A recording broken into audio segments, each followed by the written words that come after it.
Galatians 4:5 మనము దత్తపుత్రులము కావాలనని ధర్మశాస్త్రమునకు లోబడి ఉన్న వారిని విమోచించుటకై ధర్మశాస్త్రమునకు లోబడిన వాడాయను. హల్లెలూయా. మరి దేవుడు మరి మనము చేయలేంది ఆయన ఈ భూమి మీదకి వచ్చి చేసి, మరి మనము చేయలేని లా ఆయన ఫుల్ఫిల్ చేసి మనకు ఆయన కృపనిచ్చి వెళ్ళినాడండి. మరి ఈ రోజు మరి నేను మీ కుటుంబానికి చెప్పాల్సింది ఒకటే, దేవుడు ఏంటి అంటే ఇప్పటి వరకు మీ వల్ల ఏదైతే జరగలేదో, ఏదైతే మీరు ప్రయత్నిస్తూ మీరు చేయలేని పరిస్థితిలో ఉన్నారో, మరి దేవుడు అంట మీకు మరి దాసపాత్మ ఇవ్వలేదు కానీ దత్తపుత్ర ఆత్మ ఇచ్చినాడంట. హల్లెలూయా. మీలో ఉన్నవాడు లోకంలో ఉన్నవాడి కంటే గొప్పవాడు. మరి ఆ గొప్పతనము మీలోంచి మీ కుటుంబం నుంచి బయటికి తీయడానికి దేవుడు వచ్చినాడు. హల్లెలూయా. మరి ఇది మరి మీ నుంచి ప్రారంభించాలనుకుంటున్నాడు. ఆమేన్. మరి ఆ దాసత్వం నుంచి మీరు ఇప్పటి వరకు స్ట్రగ్లింగ్స్ నుంచి దేవుడు మిమ్మల్ని తీసుకొని బయటికి తీసి రాజులుగా యాజకులుగా మార్చును గాక. ఆమేన్. మిమ్మల్ని దీవించును గాక. ఒక నిమిషం ప్రార్థించుకుందాం. మరి మేమందరము మీ వైపు లెట్ మీ లే హ్యాండ్స్. అందరూ కళ్ళు మూసుకోండి. ఈ కుటుంబం గురించి ప్రార్థిస్తాం.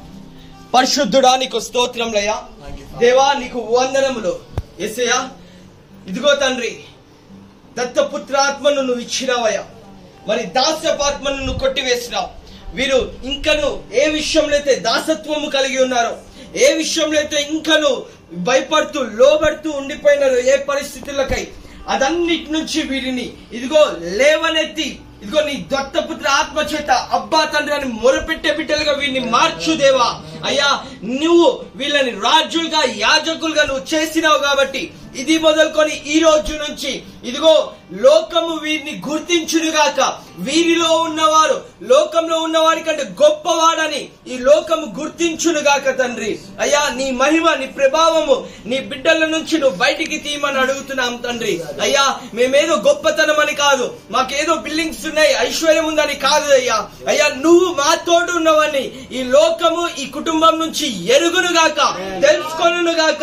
అయ్యా వీరు ఏ విషయంలో అయితే దాస్యము కలిగి ఉన్నారో ఆ దాసత్వము నుంచి ఆ చెరలో నుంచి ఇదిగో నువ్వు విడుదల కలుగ చేసి గొప్ప ఆశ్చర్యకార్యమును జరిగిస్తున్నందుకు నీకు వందనాలు చెల్లిస్తూ మమ్మల్ని మేము తగ్గిస్తూ నీ నామాన్ని హెచ్చిస్తూ అడుగుచున్నాం తండ్రి.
ఏమన్నా చూసిందా